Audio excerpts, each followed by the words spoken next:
Hey friend, please subscribe. 1 second for you. Big deal for me. It wasn't the first time she went out for a girls' night, but it was the first time I didn't care. And when I say I didn't care, I mean it in the most final, absolute sense of the phrase. When Mara left that Friday evening, I didn't even bother to kiss her goodbye. I didn't make her breakfast that morning or ask her how her week had been. I simply handed her the car keys and watched her drive off, her silhouette disappearing down the street like it was any other weekend. But that was the last time I would ever see her the same way. It all started with a text. I don't know why I checked her phone that evening. Maybe it was the dull throb of curiosity that came with too many unanswered questions. Maybe it was the quiet whisper in the back of my mind, telling me I wasn't being paranoid. I was just being cautious. Whatever the reason, I picked up her phone from the kitchen counter while I was making a sandwich for myself. It wasn't like I had a reason to distrust her. She was just going out with the girls. Yet, I found myself scrolling through her messages. I'd seen texts from her friends before. They were the usual, "Can't wait for tonight. Are we doing shots or just wine?" But this time, one message stood out. From a name I didn't recognize, Benji. I didn't know who this Benji guy was, but I could feel my blood pressure rising as I read the exchange. Benji, you're still coming to the hotel, right? Mara, of course. I'll be there in 30. Can't wait. Benji, don't make me wait too long. I have plans for us tonight, winky face. My stomach dropped, and I could feel my heart pounding in my ears. What was going on? I kept staring at the screen, rereading the text, trying to make sense of it. The words blurred into a haze. I told myself I was overreacting. Maybe Benji was just a guy from work or one of her old college friends. Nothing to get worked up about. But the more I thought about it, the more the pieces didn't fit. Mara had always been open with me. She'd never hidden her friends or any plans with them. We didn't have secrets. We had a solid, if slightly uninspired, marriage. And yet, here I was, my mind racing with questions I'd never thought I'd ask. I took a deep breath and made a decision that would set everything in motion. I wasn't going to confront her tonight. I wasn't going to scream or demand answers. No, I was going to wait. I wanted to see how far this would go on its own, to see if the story held together or fell apart. The next morning, I woke up and got to work, trying to distract myself with the usual routine. I told myself I was just overthinking, but there was a new heaviness in the air. Something was different. By the time Mara came home that Sunday evening, I had already packed a bag. I hadn't said a word to her about the text, not yet. I needed to see how she acted first. I needed to see if she'd come clean, or if the lie was so ingrained in her that she wouldn't even hesitate to cover it up. She walked in with a casual smile, her hair slightly messy, as if she'd had the time of her life. She dropped her purse on the couch and stretched. "Hey babe, I had a blast. Girls' weekend was just what I needed." I nodded, still silent. The bag under the couch, my escape, was sitting there, waiting for me to make the choice. But I didn't feel the need to rush into it. I was waiting for something specific. A slip, a hint of guilt. Mara sat down beside me. "You okay? You're awfully quiet. Didn't miss me?" I didn't look at her. Instead, I asked, "Who's Benji?" She froze. For the first time since she came home, her eyes widened. The smile slipped from her face. "Mara," I said softly, turning to face her now. "Who's Benji?" She blinked a few times, trying to collect herself. "He's just a guy from work," she muttered, avoiding my gaze. "Why do you ask?" I could tell she was trying to keep her voice steady, but I could hear the tremor underneath. It was all too familiar. The way she looked at me when she knew she was caught, but wasn't ready to admit it. "Are you sure?" I asked. "Because you said, I'll be there in 30. Can't wait." And then there was this little gem, "Don't make me wait too long. I have plans for us tonight." Sounds a little more than just a friendly coworker, don't you think? Her face turned pale, the color draining from her cheeks. Her lips parted as if to say something, but nothing came out. I could see the wheels turning in her mind, trying to figure out how to spin this, how to talk her way out of it. But I wasn't interested in her excuses.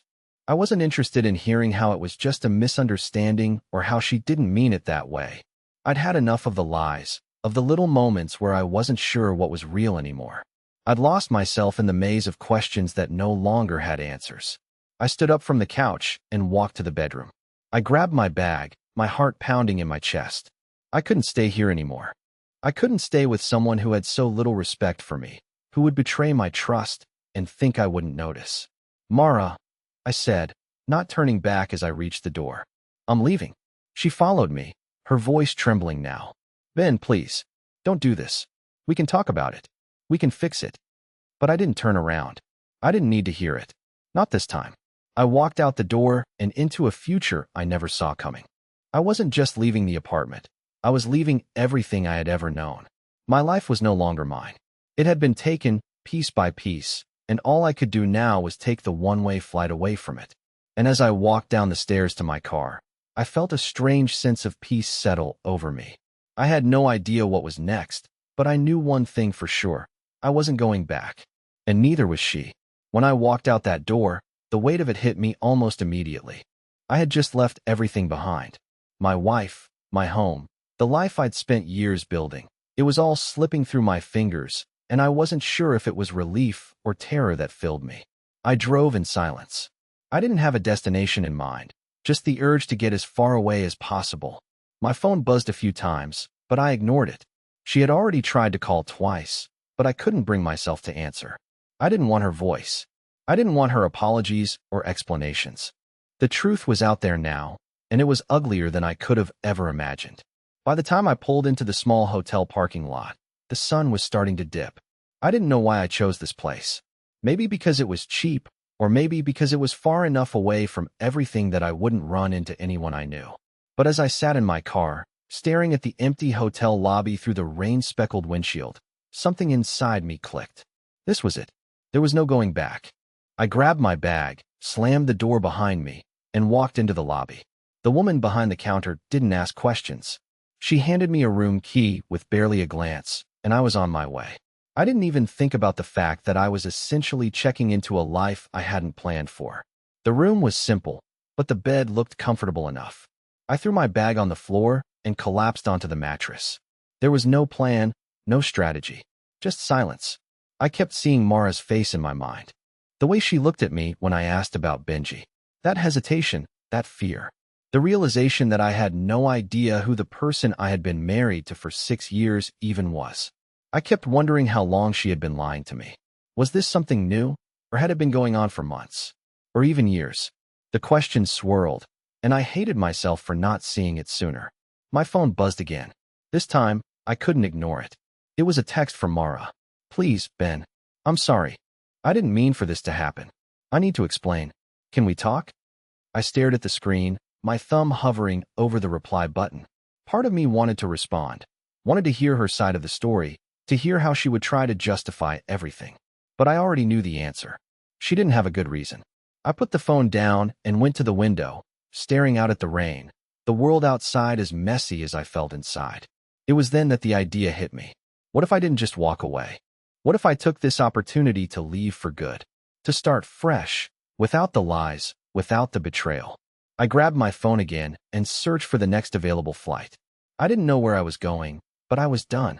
I was done with the woman I thought I knew. I was done with everything that had been holding me back. And just like that, I booked a one-way ticket to anywhere but here. I didn't care anymore. The flight wasn't until the next morning, but the anticipation was already suffocating me. The weight of the decision sat like a stone in my chest, and I had no idea what I was even running toward. A new life? A fresh start? Or was I just fleeing from the mess I'd allowed to unfold? I couldn't answer that yet, but there was one thing I knew for sure. I couldn't stay. By the time the hotel room door clicked shut behind me, Mara's messages had become a constant stream. "Please talk to me. I never wanted to hurt you. I'm so sorry, Ben." It was the kind of thing you'd expect from someone who wasn't ready to face the truth. I was numb to them now, the apology feeling as hollow as the empty space between us. But I couldn't stop myself from reading them. I couldn't stop myself from feeling that bitter mix of anger and sorrow bubble up again. I didn't want to hear it. I didn't want to know what she had to say. What was the point?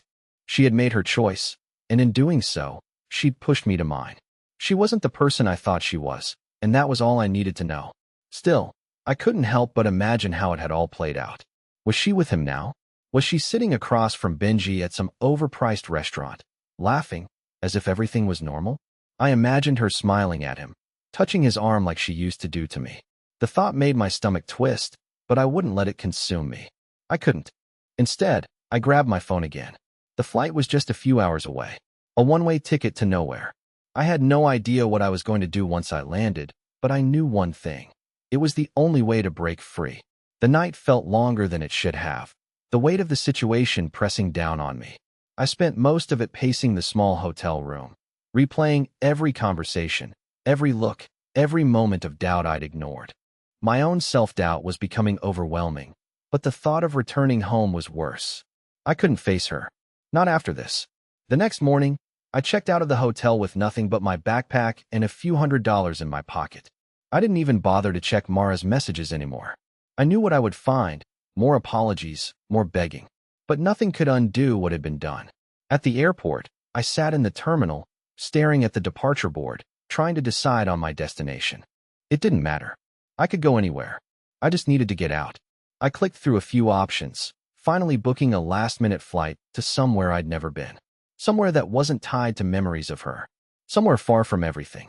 As I sat in the waiting area, a strange calm washed over me. For the first time in weeks, I wasn't obsessing over Mara. I wasn't wondering what she was doing, who she was with, or if she was thinking about me. I was just free.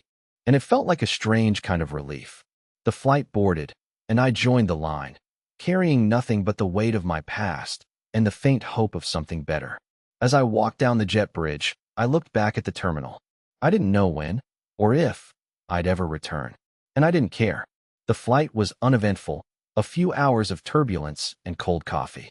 I stared out of the small window, watching the world below shrink away, as if I were shedding the weight of everything that had happened.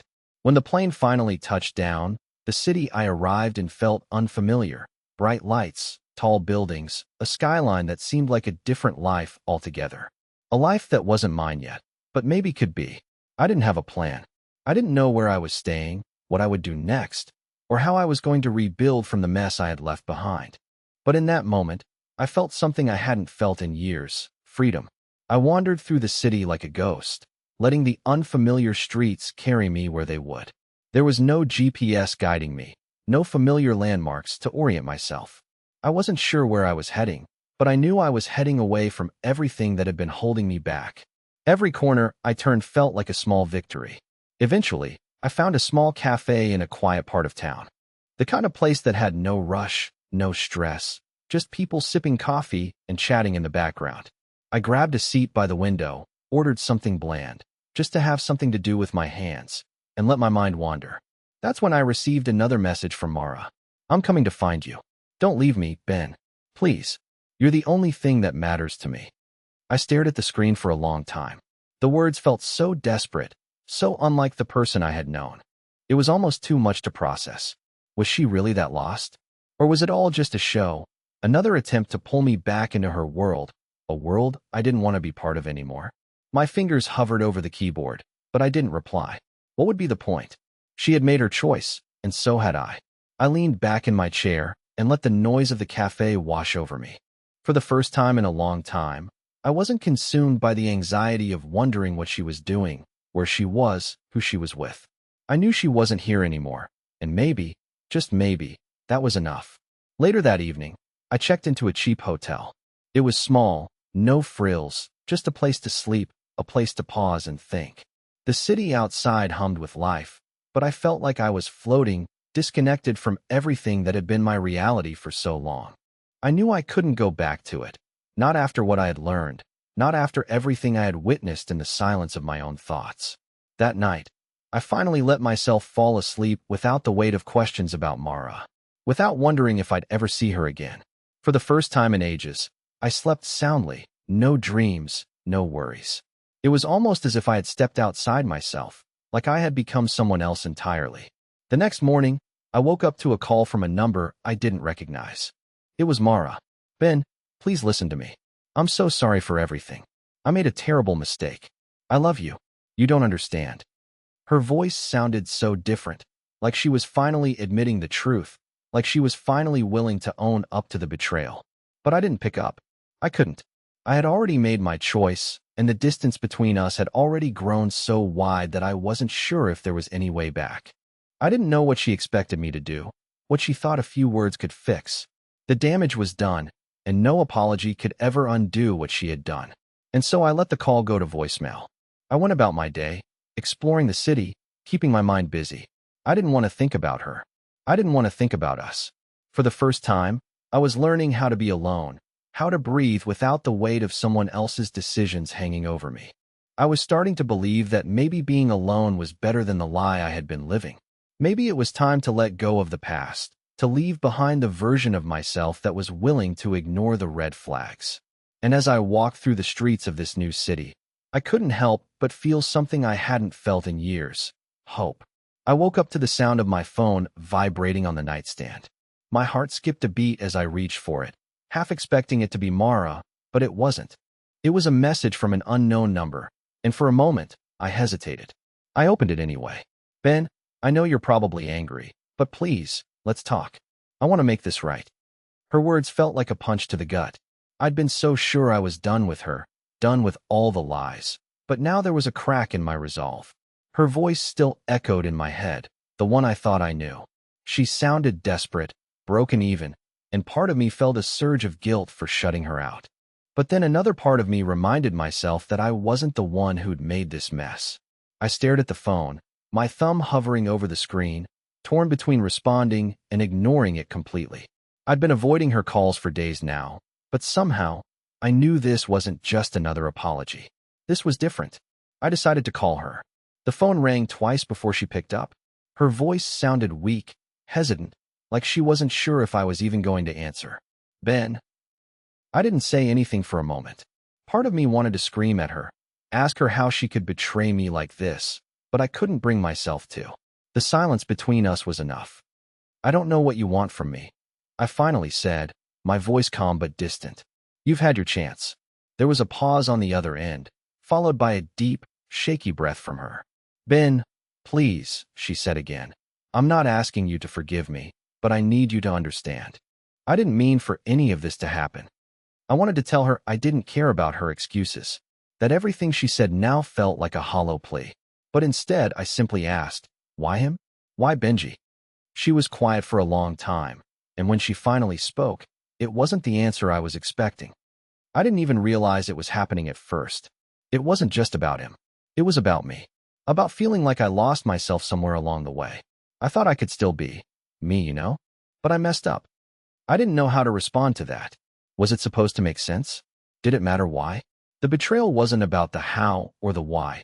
It was about the fact that it had happened. I ended the call without another word. I didn't want to hear any more. I didn't need to. The next few days were a blur. I spent my time wandering around, visiting random cafes, and just trying to fill the emptiness in my chest with distractions. I didn't feel sad, not really.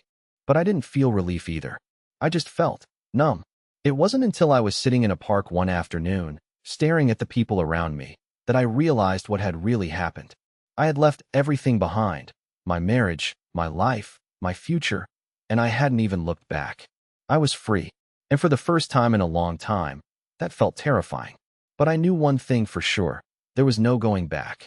The life I had left behind was gone, and Mara had made it clear that she wasn't who I thought she was. Maybe it was better this way. Maybe we both needed this break to understand what we truly wanted. I took a deep breath, trying to shake off the unease that still lingered. Whatever came next, I had to face it alone. And as I sat there, watching the world go by, I wondered if I was finally ready to move on. A week passed before Mara tried reaching me again. I had moved into a tiny apartment in the heart of the city, a far cry from the life I'd left behind. It wasn't fancy, but it was mine. No memories to haunt me here. No echoes of her laughter, no silent nights where I wondered where she was, what she was doing. For the first time in a long time, I felt like I was in control of my own life. The phone buzzed, pulling me from my thoughts. Another message from Mara. "Ben, please. I don't know what to say, but I need to talk to you. I've been thinking about everything, and I don't know what to do without you." I stared at the message for a long time, watching the words blur as my mind raced. I'd made peace with everything, hadn't I? I'd walked away for a reason. So why was I still here, holding on to this? The anger was gone. That fire I'd felt when I first found out was replaced with something quieter, something that felt like acceptance. But the part of me that was still hurt, still raw, didn't want to hear her voice again. Not yet. Still, I couldn't ignore the way her words tugged at something inside me. It wasn't love. It wasn't hope. It was more like a reminder of the life I'd once had, the life that had been ripped away. I found myself typing a response. I didn't know why. I didn't know if I was being foolish, or if this was just a momentary lapse in my resolve. What do you want from me, Mara? I sent the message before I could stop myself. The reply came almost instantly. I need to see you. I need to explain. Can you just meet me? The words were simple. They were exactly what I expected. But they felt different now. It wasn't a plea for forgiveness. It wasn't even a desperate cry for help. It was an invitation, a final chance to close the door, one way or the other. I didn't want to meet her. But there was something inside me that needed to hear it. Needed to hear her say the things I wasn't sure I even wanted to hear. So I agreed. We met at a park. The same one I had spent my days walking through, letting my thoughts drift like the leaves in the wind. It seemed fitting. No fancy restaurants or coffee shops, no distractions, just two people facing each other, raw and exposed. When I saw her, I almost didn't recognize her. Her face was pale, her eyes tired, like she hadn't slept in days. She had always been the one with energy, with life, and now she looked broken. There was no trace of the woman I had married, no sign of the person I had once trusted. She stood there for a moment, her hands clenched at her sides, before taking a tentative step toward me. Ben, she whispered, her voice trembling. I didn't want this. I didn't want to hurt you. I looked at her, my stomach turning. Then why did you? The words came out colder than I intended, but it didn't matter. This wasn't about me comforting her. This wasn't about fixing things. This was about facing the truth. I don't know, she said quietly. I was lost. I got so caught up in my own head, I didn't realize what I was doing. And then it was too late. Her words felt hollow.